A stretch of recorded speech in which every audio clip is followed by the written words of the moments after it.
बिस्मिल्लाहिर्रहमानिर्रहीम। My YouTube family members, अस्सलाम वालेकुम। उम्मीद करती हूँ आप सब खैरियत से होंगे। आज मैं आपके लिए लेके आई हूँ चेहरे पर जो तिल बन जाते हैं उनको कैसे ख़त्म किया जाए। जी हाँ, चेहरे पर जो छोटे छोटे निशानात होते हैं ब्लैक कलर के, जिन्हें तिल कहा जाता है, उन्हें हम अपने चेहरे से कैसे गायब करें। आज मैं आपके लिए लेके आई हूँ इंतहाई ही आसान सी टिप्स।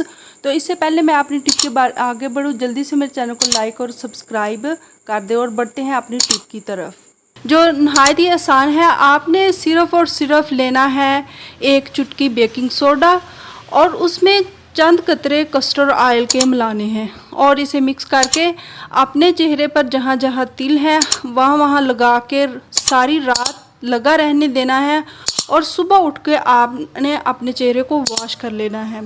तो ये तकरीबन टोटका आपने इस्तेमाल करना है लगातार 20 दिन तक। 20 दिन के बाद आपके चेहरे से 90% जो तिल हैं वो गायब हो जाएंगे और बकाया मज़ीद आप ख़त्म करना चाहें तो आप मज़ीद कुछ दिन इसके इस्तेमाल बढ़ा सकती हैं। तो जाते जल्दी से मेरे चैनल को लाइक और सब्सक्राइब कर दें।